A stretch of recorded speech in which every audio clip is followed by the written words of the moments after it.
right, we will get going. So thank you all for being here, either in person in Carter 202 or online. This is actually our last seminar of this semester. So I know many of you are busy working on your coursework, term projects.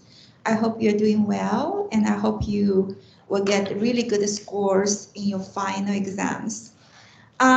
So for those who are not familiar with our seminar series, this is Transition Research Seminar Series hosted by the Department of Civil and Environmental Engineering, the Center for Urban Transition Research, as well as sponsored by several of the University Transition Center housed at USF Qatar. So my name is Yu Zhang, and I'm professor of the Department of Civil Engineering. I'm also a NISA director, National Institute for Congestion Reduction, One National UTC, as well as a director for the Advanced Air Mobility Research Program at Qatar. So today, we're very glad to have Stephanie Morgan with us, and she's the Aviation Program Manager for Pound Company. Prior to joining Pound, Stephanie most recently served as Executive Director of Air Transportation and Aerospace at the Ohio State University.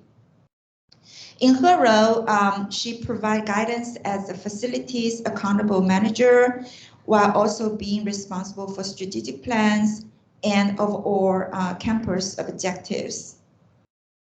So let me ask, is that for, I know Ohio State University has an airport. Is that job more related to the airport at Ohio State University?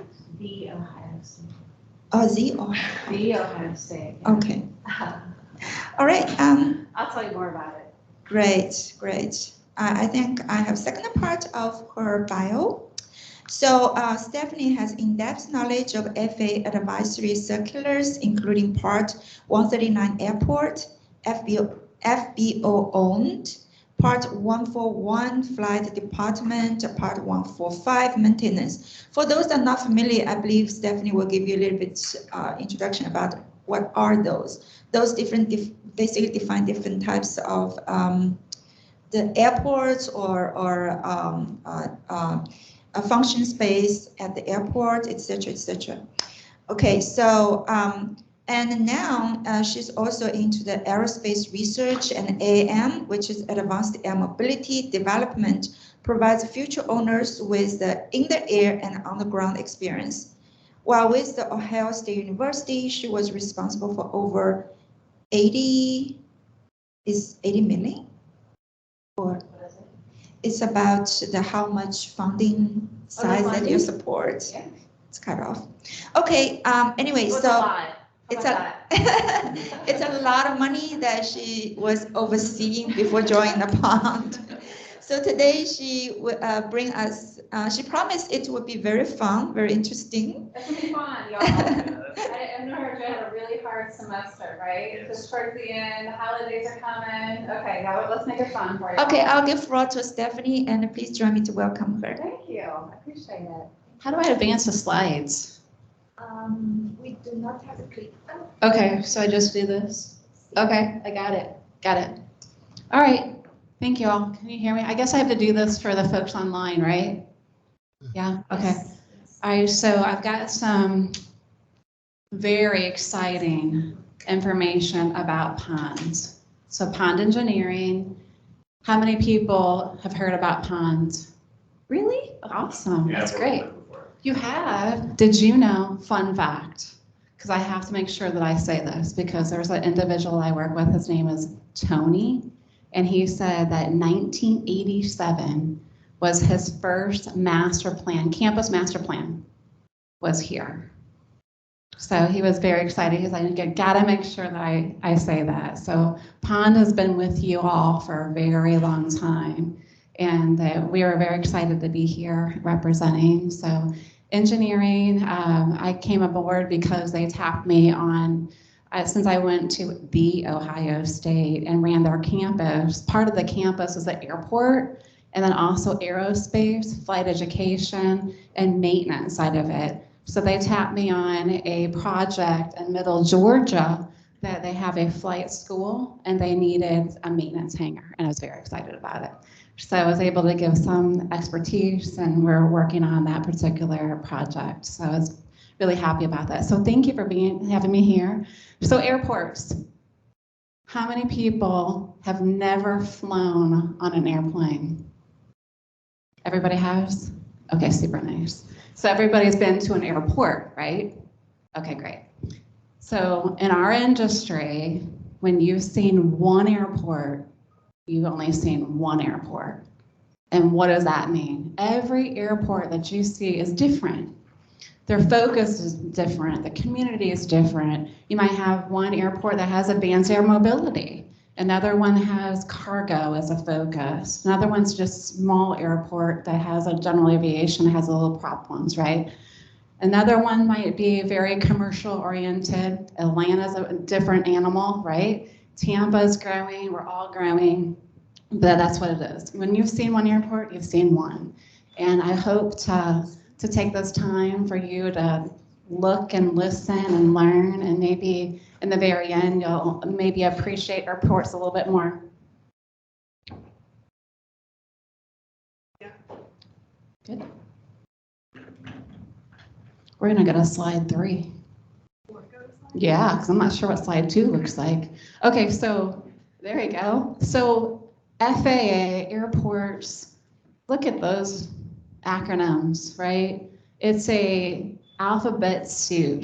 And I was introduced and they said, like, maybe what, part 139 and 1542 and 141, 145, 147. A lot of these numbers that you're gonna see up here are regulatory. So if you ever want a blow your hair back experience, look on the internet, go to FAA.gov, look at aviation, and look at the FAA advisory circulars. It's a lot of fun. Yeah. It's going to give you a lot of information. It's going to tell you about how an airport operates. It's going to give you the regulatory side. Did you know that when you cut grass on an airport, there's actually height restrictions? Yeah. So that means that when you cut a grass, you can actually cut it too low and will attract wildlife. If you cut grass too high, it can attract wildlife. So those are regulatory things that you can actually find on the internet. If you're really excited about learning about it, you can go on the web. Stay with me here. Yes. Okay, all right. All right, so let's go check here. You're looking a little tired. We're gonna make it fun, I promise that. Okay, so when y'all go into an airport, you're like, wow, this is great. I'm gonna go from here to there, and I'm gonna get where I wanna go, and what an experience, right? That's what you all see. But from an airport person, we look at it like, wow, as an airport sponsor, what can we do better? How can we make sure that you are safe? Safety is always number one, right? And then your experience going through the airport. That's what an airport sponsor is going to be looking at, hopefully, right? So when you come through, and then you get from the very beginning into the airport side of it, signage is one, right? That's a whole department. And then you go into your parking side of it. That might be another department. And what happens is you pay for parking, right? That revenue goes, hopefully, to the airport. So then the airport is a closed fiscal system. And that means that whatever is generated on an airport stays on an airport. And if it doesn't, it's called revenue diversion. And if you want to look that up, that's even a better topic. All right, so I'll go on here. So that's kind of on the airport sponsor side. This is what we want you to experience. Happy, happy people, right? Great experience. If you're not happy, and you're like, oh my gosh, my flight is late, that probably isn't the airport, it's probably the airline, but it's hard to differentiate between the two, right? Because it is hard. And that's okay too. We still want y'all to have a really good experience, because what happens are these little people on here? If you ever look on your ticket, it's something called a PFC charge. Have you ever seen that? P as in Papa, F as in Foxtrot, and C as in Charlie. $4.50. What is that? Basically, it's a tax on your ticket, and that tax goes to the airport. Remember, it's a closed fiscal system, and that $4.50 will be used for safety, experiences, customer service, your escalator that actually moves back and forth, and it's like easy. You're walking, those walking paths, those are all PFC sides of it, and the safety side too. But what happens is that Tampa, for instance, is going to want you all to use their airport. Orlando is going to want them pull you to use their airport, right? Because that's a closed fiscal system and it's very competitive. We're nice to each other, but it is competitive. All right, let's see what the next one is here. You guys, y'all stop me. I know I'm riveting, but stop me if you have any questions, okay? Okay, it's gonna be a deal. I know, governance. Oh, what did we say in the very beginning? You've seen one airport, you've seen one airport. Same thing with the governance. So some airports are city-owned, some are county, some are an authority, some are a mix side of it. So that's something that sometimes you just don't know. Sometimes it is actually an authority side of it, and then you have a board that has some influence of maybe a city or a county. So that's something to also consider in the airport side of it. But that does, for us, sometimes processes, depending on how it's set up, can become a little faster, and sometimes it's a little slower.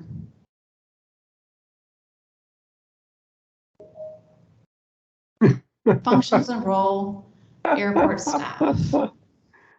There's a lot. We think about airport as a small city.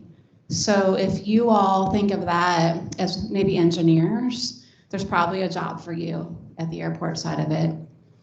If you had an engineering degree and you really liked the airport side of it, you would have a place of potentially helping out projects, especially if it's a growing airport.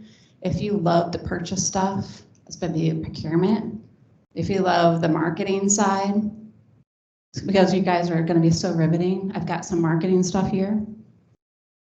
Like this is my marketing crew, right? So that's another job. Finance, legal, anything and everything you think of. Operations is a big one because operationally speaking, got to make sure it's safe. And that's part of the staff side of it. Then you have your leadership team. You've got your executive that's going to offer the strategy of that particular airport and also be the person that represents the folks in the community and the region of that airport that's going to hopefully make an impact for that particular airport and region.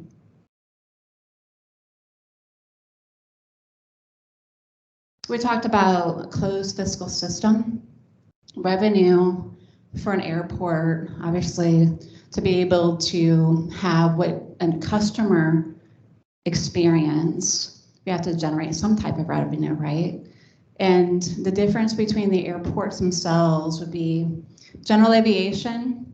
Have you all been to a smaller airport that didn't have a ticket that you buy, like an airline side of it? Have you ever been to one of those?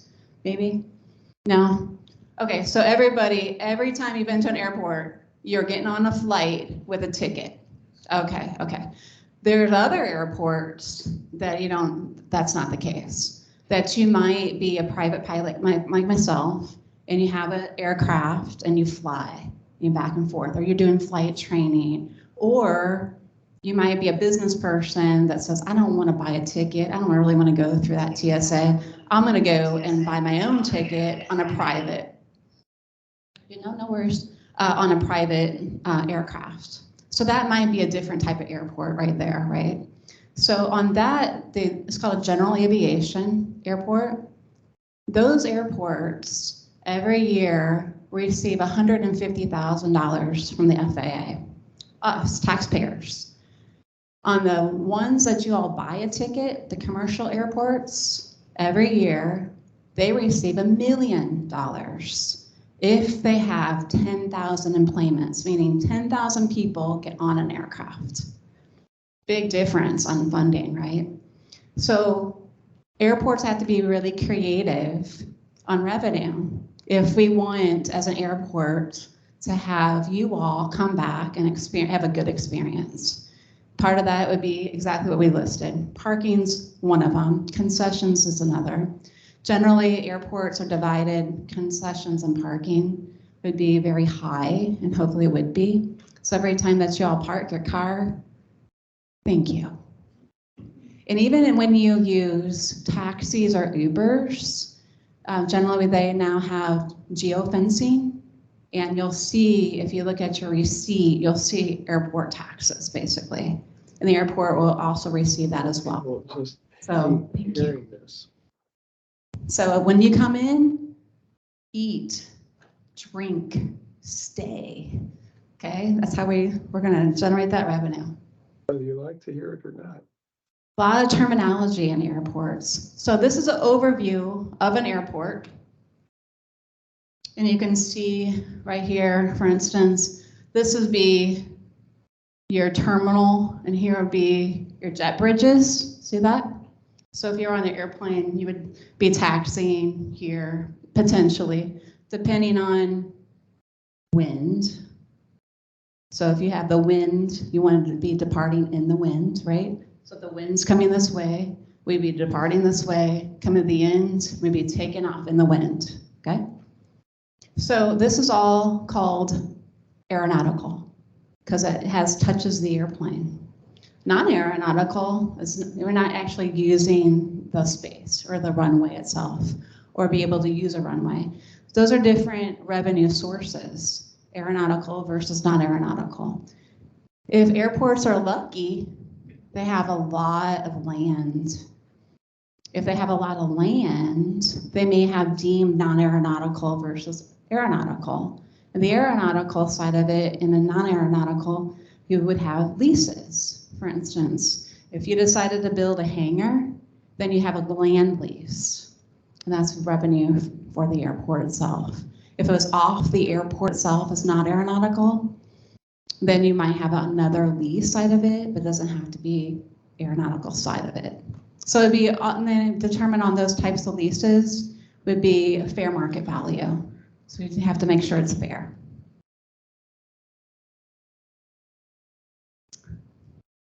Air side, land side. And that's just to kind of give you some airport terminology, and that's going to be divided. Generally, you have the airport that says, this is the land part where you all experiences. Once you get into your aircraft, then becomes the airport airside. You ever think about how a runway is numbered? There you are. So if you all got out your phones right now and grabbed your compass, and if we decided that we're going to build an airport, what we would do for the runway side of it, first we would look at the winds. So you want the prevailing winds. So you want the winds to be coming to whatever it is, right? Usually it's going to be coming from the west. And then mostly it's the west side of it. You're going to want to build your runway to the west so you can take off into the wind. So if you look at your compass, this particular example, it's 220 degrees. You cut off that 0, and that's runway 22. Pretty cool, huh? See, I told you this was going to be exciting. Did you just learn something? All right, super nice. Gotta love that. Okay, airports, regulatory, compliance, laws. And if you really want to blow your hair back, look up these. These are exciting. Advisory circulars, we've got the airport orders and the FAA SOPs. Those are where the compliance laws are coming from. You also have lots of examples of what not to do if you're really interested in that particular one. More There's more. So we talked about numbers, right? 139, talked about 141, so 77. So on these particular examples, part 77 would be your airspace. So if we wanted to build that hangar, we said, man, I really like this spot. I want to build this hangar right here. I was like, okay, well, we can do that. And I want to build it 200 feet tall. Well, hold on. Because now we got to look at the airspace side of it. So you have to look at the 77 rules. Because we make sure it's safe for everybody, right? And get it too high, maybe the air traffic control can't see then. Or it penetrates into the airspace. 139, if you're an airport person, you would hear that a lot, and that's going to be the safety side. Generally, every year, the FAA comes out for a visit to make sure the airport is doing everything possible for training, sufficient training, make sure it's safe. Because what's the FAA doing? They're supporting us as public users into something that we're all paying for tax paying, right? To make sure it's safe for us. It's an open type of airport. So when an airport receives funding for safety or different types of projects, airport is going to be obligated to make sure it's the best it can be.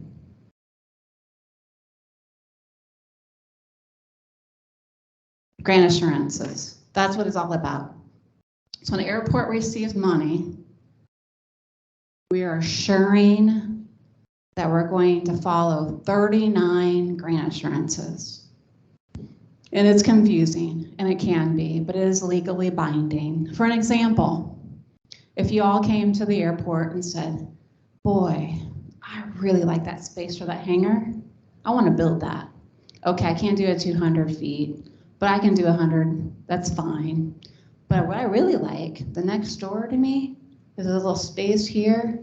I want to hold that for my buddy, because my buddy is going to come along and we're going to have an aircraft soon, maybe in 10 years. Can I just hold that? Can't. And here's a reason why. Because then you landlocking. So for an airport, as you all, again, we're all public, it's a public airport, we can't landlock because we have to make sure that everybody has treated fairly. Yeah, everybody has the same type of opportunity. I can't hold it because somebody else might come along and say, but I really want it. And so that's part of the grant assurance side of it too. We don't discriminate. What? More, there's a lot. There's so many. But mostly on these particular grant assurance side of it, you're gonna have the main ones, which would be 5, 22, 23, 24, and 25.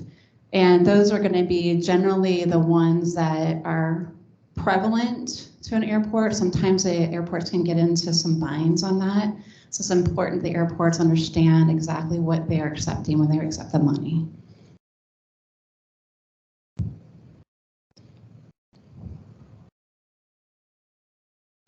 Talked a little bit about the safety on the Part 139.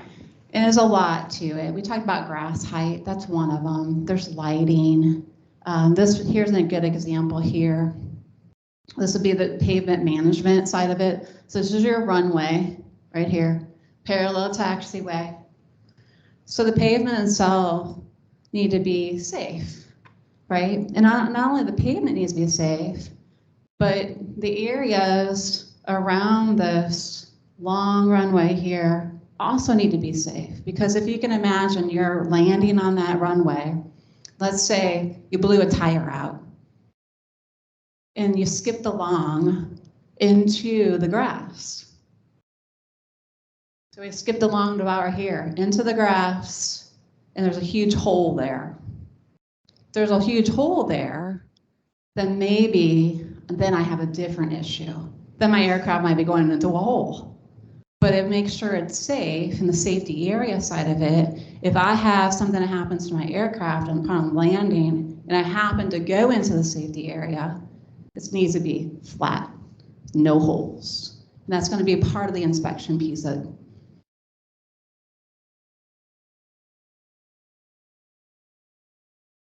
This is your homework, because I know that's what you need.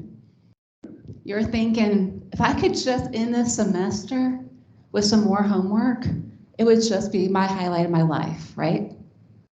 So here's your homework.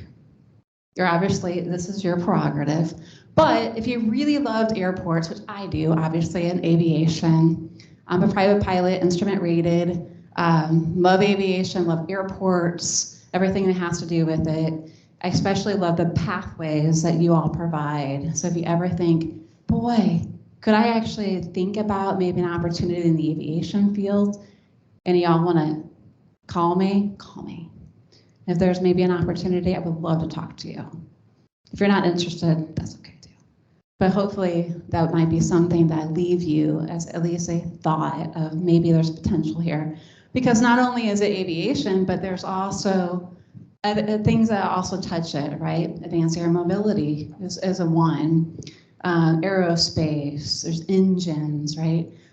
There's research pertaining to things that make things better and providing solutions. And that's what PON is about, providing solutions and also providing solutions to aviation and clients. And there's a long laundry list of opportunities here because I wanted to leave you with this very intriguing marketing. You know it's going to be intriguing, right? It is. It's riveting. And there's all kinds of opportunities back here. Do you have questions for me? Because if you have questions, I've got swag. But if you don't have questions, no swag for you. Give me a question. Oh, hold on. Let me give you a microphone. Is it going to be a good question? Yes. Okay, hold on. You guys talk. Stand up. Tell me your name. My name is Hui Qinglu. Nice to meet you. Yeah, I just want to know if the pavement friction of the driveway didn't meet the requirement, what kind of the treatment will you to do to improve the pavement friction? Okay. Thank you so much. So did you understand the question here? Pavement friction? Yes. Okay, so part of we talked about 139. So part of the inspections, every single day, a person goes out on the taxiways and on the runways to make sure that there's no cracks and holes. There's preventative maintenance that happens whenever it's needed until it gets to a point that it's critical or a position that needs to be a project to be replaced. Part of that too, and you can imagine depending on the airport, because what did I say? Seen one airport, you've seen one, right? Some airports have heavy traffic. For instance, if you had an airport that had a lot of military presence and bigger aircraft, you have a lot of rubber. That as they land, they have a lot of rubber. Yeah, and you'll see black on the runway side of it. It gets wet, it gets slick. So part of the maintenance side of it would be to remove that rubber. And once they remove that rubber, you have to make sure that the pavement below is also sufficient, right? But that's a really good question because that is something that PON does well. And they've got people that are smarter than me that can to make sure that they say, oh, that's a pavement issue, and then this is the solution for that. Okay, and then another question. No swag for you. Come on. It's really cool swag too. It's cool. Come on. No pressure. Come on. All right, hold on. I'm passing the mic. Oh, okay. We got one question online, and I get swag. That question from the Ken. Ken, I will keep the small gift for you, and you can get from me later. Okay. Please talk about how AAM could affect the 5,000 small public airports in the U.S. How it's going to affect them? How AAM could affect the 5,000 small public airports in the U.S. How could it? Well, the question was how can advanced air mobility? So are we clear on advanced air mobility, what that means? Okay, we are. Okay, great. Affect the 5,000 airports. So the system of the airports is different types of airports. There's about 5,000, and that's exactly right. Once it gets to an airport system that moves into what we're talking about, the 139, it reduces pretty significantly, like 3. And then you get to different categories and gets about 500. So of the airport system, how does it, what's my crystal ball of the advanced air mobility? It depends on the community, right? So there's certain communities right now that we're looking at that are very serious about advanced air mobility. I think in our area right here, you can see I've drove from Jacksonville here, and all of a sudden I got into traffic, a lot of traffic. I mean, a lot of traffic. So I can see if you're going from, for instance, Clearwater to the Bay, you know, something short, that would be something that we could definitely look in, and we are looking into. New York is already there. Dallas is looking at Santa Clara. Those are some great opportunities. Jacksonville would be another opportunity. There are private hospitals that are also looking at advanced air mobility, and so let's not discount them as well. But private sectors of air, let's say hospitals, will play into those airports so they can be a community and collaborate for us. Personally, AAM to me is one of my loves, so I am hoping that it starts to go a little bit quicker than it should, or I think it should be there already. The challenge is going to be the airspace, how to control the airspace. So that's what they're working on right now. Question, oh, hold on. Wait, let me give you the mic, and then you gotta get swag, because it's really cool. Thank you. Oh, no, thank you. It's not like a new question, but like just a comment on what you were just discussing. So I'm just more curious, like when you discuss, I guess, the mix of private versus, you know, regulated airspace, like the first thing I thought of is like, you know, all these people that have their drones, like every kid gets a drone for Christmas now and is filming themselves, you know, or whatever. And so what are the, I guess, the issues or outcomes of more people getting access to small private aircrafts that they can fly remotely, and what kind of risks or dangers does that pose for, I mean, whether it's residences near airports or, you know, like the president comes into town or whatnot, and like how you can control airspace as it becomes more accessible to the public? Good question. All right, so here's the thing. I don't have to answer that question because I'm not an airspace person. I'm an airport person. Yes. Okay, but to address that, you're right. The drones, generally what happens on the drones, that we would hope as an airport sponsor that community would let an airport know, and they actually have an online system called LANs that you fill it out and say, hey, I'm not going to be on your airport because you can't, but I'm going to be here. I'm going to be close. And I want you to know that I'm operating from this hour to this hour. And that's what airports would hope that people would do. Like if there's like a football game, like, you know, a quarter mile away from the airport, for example. Yeah, so the airports do not control the airspace, but that would be the FAA side of it. But we do collaborate for the safety piece. And you're right, as things do progress, it's going to be more and more as far as issues go. And hopefully everyone does understand the rules of the drones, especially. Nowadays, the drones have to be registered. And if you come to, it used to be, I'm not sure now how it's working, but it used to be if you come too close to the airport, they actually will dismantle basically the drone and won't operate. So it'll stop and you won't be able to reactivate until you make the proper procedures. Yeah, so they're getting a lot smarter that way too for safety piece. Thank you for the question. All right, come on. I'm not stopping you from eating. You can go ahead and eat and just ask me some questions. Can I ask you about Ohio State football? No. You can ask me about Army Navy. Dude, that's the one I watch. Ma'am? Can you describe, can you talk about your experience going from university to the industry? And then maybe give students a little bit more information about, what you are doing now at the pond. Okay. So the university experience was awesome. And what I loved about it, generally, if you're an airport person, you know everything that I just spoke about on those slides. But when The Ohio State had the position, which was overseeing a campus of airspace and flight education and maintenance, to me that spoke to me because I personally didn't think about it much. But to be able to influence folks like you on the curricula side and to be able to create pathways into the industry, that's what excited me about that.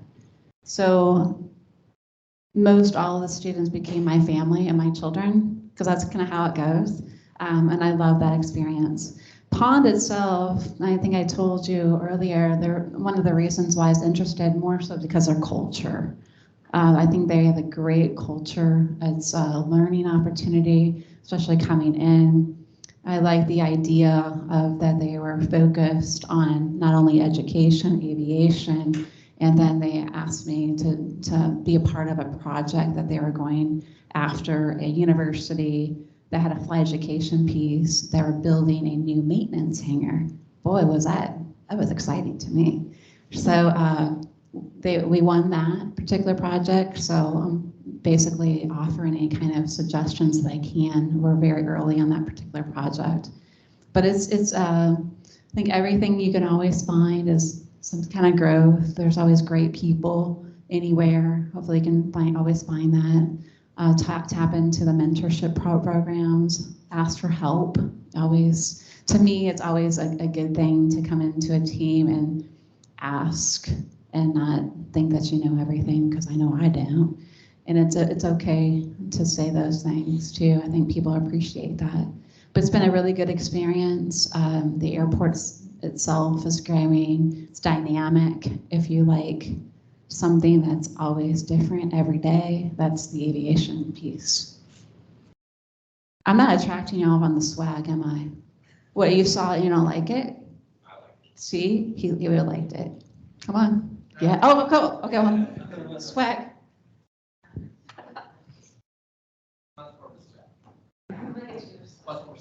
Okay, yeah. Okay, thank you for presentation and coming here. Sure. So my question is more general about the research on airport. So you should face a lot of challenges, and what is the top topics currently going on for the airport, especially in design and planning. So what do you think is the most issues when it comes to research regarding to airports? What is the topics? Or is it about planning, scheduling? Is it about the design? Is it about material? So I'm not sure if when you're asking about the research piece, are you asking about what's behind the scenes of the research pieces, or? The areas that you are working on, and you have a good body of knowledge of what is going on in the research and the companies, in the engineering companies working on airports. So what they are dealing most with? What is the major issues? What is the major part of this, those design, those planning, those scheduling?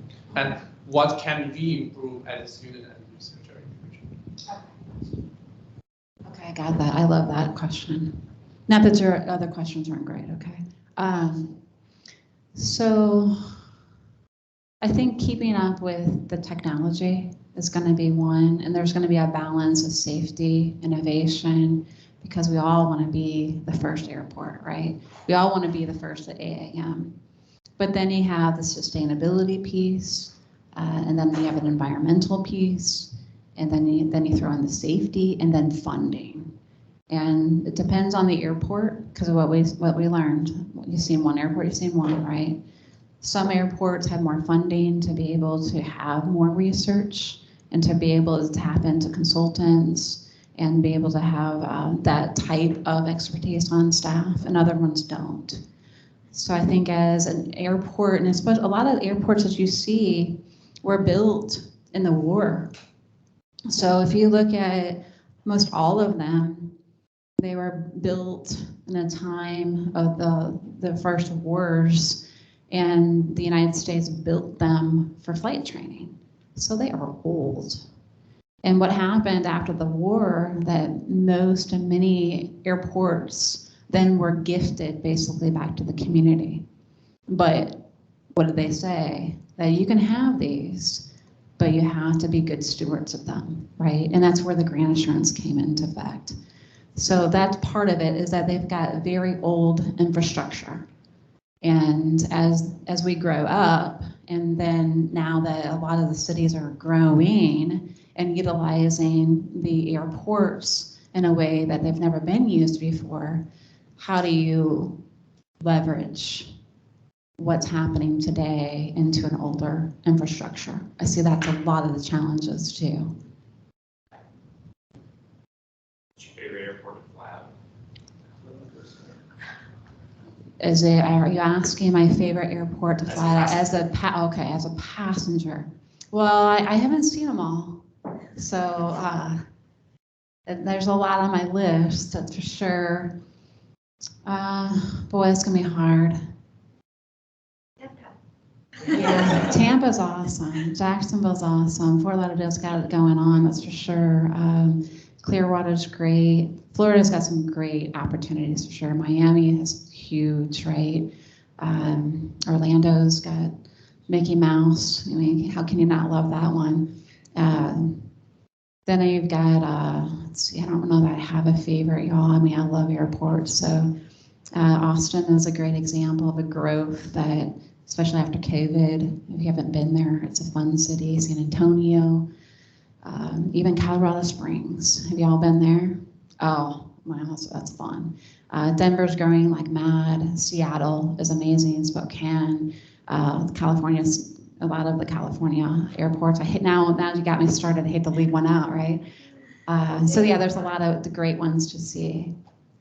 The online said Lakeland. Lakeland? Yeah, Lakeland has a lot of opportunities too. Have y'all been to Sun and Fun at all? Okay, so if you haven't heard of Sun and Fun is an opportunity. It's like a big air show, and it's I think usually in May. You have to look it up, and it's a lot of fun, a lot of people, a lot of vendors, but that would be something to look at if you're not familiar with it. She has a question. She wants some slack. Yes, ma'am. My name is Divya. Nice to meet you. I guess my question is on airport resilience. Like when we are building an airport, obviously we built it to sustain like natural disasters and stuff like that. But what do you think? Can you talk about airport resilience? How resilient it is, like especially in context to natural disasters? Okay. Well, as the climate changes, right? That's a really great question. I can't say the airports were built in that in mind, because remember what we just said, the airports were built in the war, right? The purpose was flight training. So I think airports are getting smarter on what they need and how to recover is going to be the biggest focus. I mean, if you look at Naples, that just happened with the hurricane side of it, they were down for several days, a lot of flooding. But as a community of airports and support that people in industry come to airports that are in trouble. And so I think that was a great example that they're able to get back on their feet within a pretty reasonable time. But I can't say that we're prepared, but as they grow and as we get funding and as we start improving, those types of focuses for the customers and employees will be built into design. Not only that, you think about the ADA side of it, or folks that need a little bit more assistance in different ways, that's also something that we didn't discuss, disabilities. So that's also something that we also incorporate into design side of it. You don't have any swag.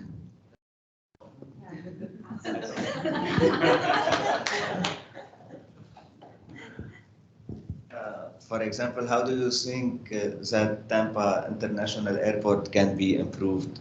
Oh, that's easy. That is easy. They need you to be part of the staff. That's exactly it. So, through pond? Through pond. Yep. You call me. We'll get you on pond. And then you can go to Tampa and then you be the person to say, hey, I got an idea.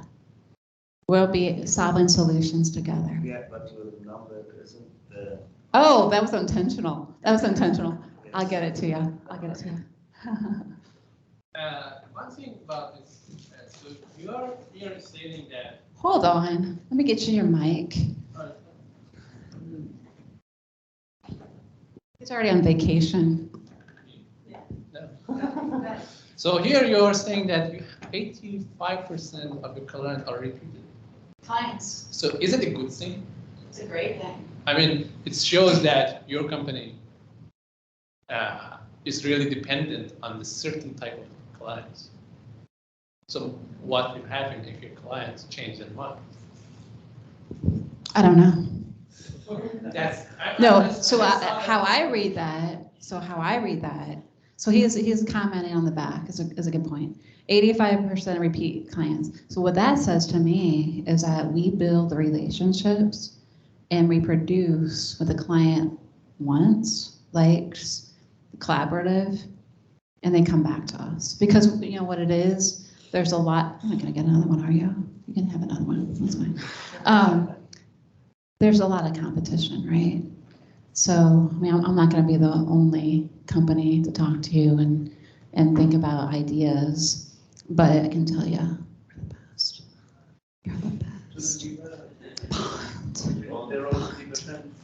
Yeah, I think 50% is more. Yeah, more doubtful.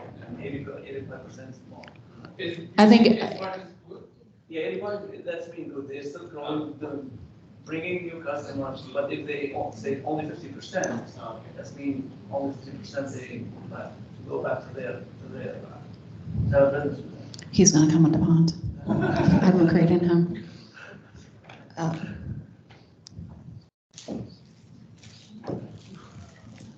I think, Maddie, I appreciate that question because as engineering students, lots of time we do not think about that aspect. The repeatable one means the satisfaction. That means satisfaction of your client, right? Second of all is, as a company, they spend a lot of effort and time and resources on business development, which means always explore the new client, new customers. So if, as Stephanie said, if you can have set up a relationship and they come back, you save a lot on your business development. So business, as a company, you have many different units. Some of our engineering really doing the work, engineering work, but a lot of other units will support the main kind of functions of the company, and those are very, very important and very expensive. So.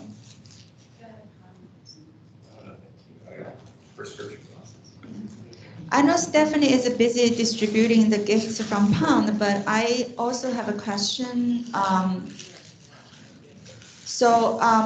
What I heard from other company recently is that, you listed here 1,000 plus hours of development training. That is for employees, right? Yes, ma'am. Yeah, so I heard from other companies now they are not so interested or willing to invest into the employee training, and instead they would rather to hire those experienced people to do the work if they got some projects and needs expertise. What happened is we see more vitality of the employees, a lot of people, they gain some experience and they leave for another company. So that happened a lot, especially after pandemic started. So have you observed that kind of phenomenon in Pound or other companies? And what are your thoughts on that? And how that would affect, the career growth of the new employees? Okay, you're talking about retention then? Growth and retention? Yeah, I mean, I don't know where it's not an issue right now as far as retention and so I think as part of, that's why I mentioned, nice job. You're welcome. The culture, that's one thing I think that as a person in the industry for a while and experience a lot of different companies, I think that's what I look for, would be the culture side. I'm a little disappointed to hear that training's not part of a top priority, because I think it should be. And to me, as a person in the aviation, I think as I grow a team and I have folks that are up and comers and we train them and they leave, it's not a bad thing. And that's what I take it as pride, because I've developed somebody that is going to go hopefully and to do some great things in our industry. I'd be sad if they left the industry, but as long as they're in the industry and we're all helping each other, I think it's a great thing. But I think it does come with training, support, mentorships, having the right people around you. So what are the work from home policies upon right now, and will that affect kind of the interactions between the employees and between employee and their advisors and supervisors? She asked about online. I don't really know, with the, I don't know with the messages about working from home, but I also like the flexibility. I'm not sure exactly where Laura Pond stands on. I can say on the industry side, it probably just depends on the position. And it is, if you're young, I can tell you, and you're maybe not young, but new and a little bit more inexperienced, there is a lot of benefit to coming in and talking to people, asking questions, and being collaborative. So I think that is a missing piece for some, and some need the support to be able to come in and talk to people, have that interaction. I'll just see if any questions from online audience. So this is the last call. If you have any questions, you have more. Could you give me more information about the current challenge and the runway pavement in USA facing?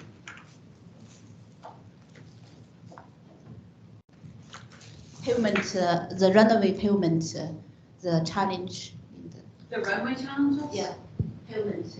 Pavement challenges? Yeah. Are you a pavement person? Yes. Oh, wow. Okay, good. All right, we're going to talk. How many people are pavement people? Really? That's cool. Okay, I don't know much about pavement. That's cool. I don't know. I can't really help you on that one. Well, hey, I don't know. I didn't say I was expert on pavement, but I can, if you're really interested, I can find out somebody that could talk to you about pavement. Yeah, because I think the runway is very fast to resurface, restoring, and rehabilitation. Sometimes in the highway, we also just specific location we need some this kind of fast restoration. If the runway you have some kind of very effective way, we could use in the runway, because the highway is some kind of hole, but we need fast rehab, restore it. Because the impulse from the plan, I think in the highway we could use that kind of way too. Right. I have no clue. It's a great question, but I can find out for you and have somebody touch base with you. But I can tell you that there's different severity, right? You can actually mill and fill, right, is one. Reconstruction is another. Depends on the cost and what it looks like too. But that's all I know. I can't tell you more. Thank you so much. Yeah. Sorry. I need to bring it. You should have told me I need to bring a pavement person. Oh, now he wants the mic. Hold on.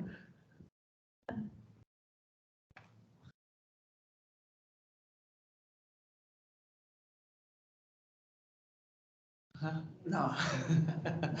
We have wrap in our material pavement, yeah, reclaimed asphalt pavement actually.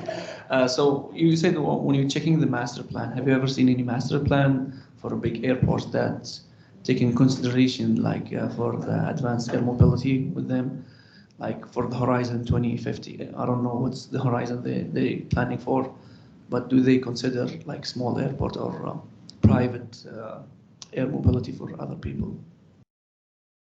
So the advanced air mobility is actually something that I've seen in master plans, and actually it's in the Ohio State Master Plan. And that was actually started, I believe, in 15, 16, 17, something like that. So it's fairly old. So kudos for that engineering group to be able to forward think what's going to be potentially happen in the future. But yeah, you'll see a lot of that. Some of the challenges that we're looking at right now would be the airspace, which airports aren't airspace, right? But if they have potentially a heliport that they want to overlay a vertiport, right now that's an issue. You can't use the same port. You have to separate those. Hopefully there's going to be a ruling on that, I believe this fall of 2024. Is what I was told, that maybe there's going to be some kind of ruling of some view and maybe steps forward how to potentially overlay those. But I think that's really important. I also think that I talked about mixing aircraft, right? So to me, it makes a lot more sense to potentially utilize the general aviation, the ones that you're not buying your tickets from. And or if you had enough separation on the airport that you utilize in your tickets, that you could have separation, because that's going to be very important. A lot of the bigger airports, for instance, would prefer that the smaller aircraft use another airport just because of safety and separation, depending on how busy they are. But that's something to consider too. Advanced air mobility, depending on where it's located, potentially could offer some communities exciting connections to the larger communities, and then also be able to advance themselves. So I have to see how that works out. But yeah, you'll see it a lot. And you can, I know this is going to be something you want to do.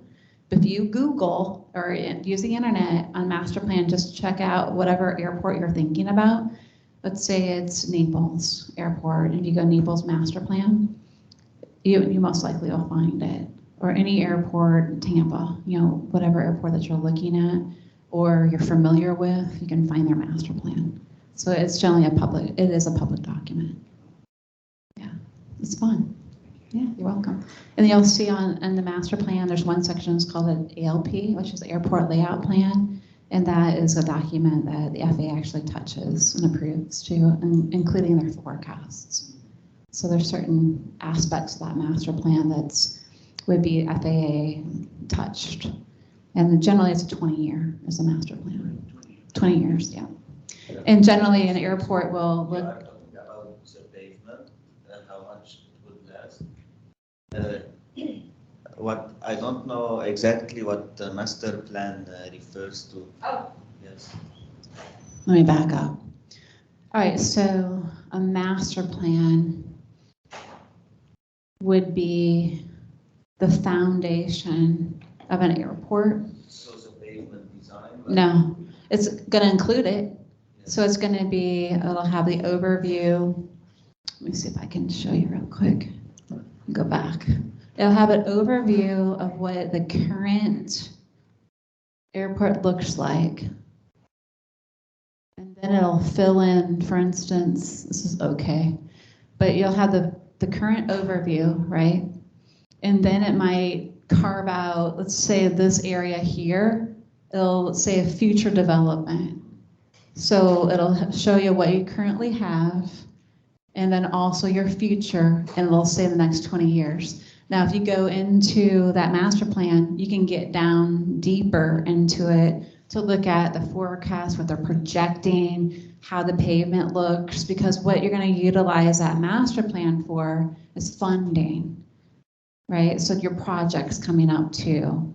So you'll take that master plan of the 20 years and back it into a 5-year overview, and then say, okay, for the next 5 years, this is our capital improvement plan.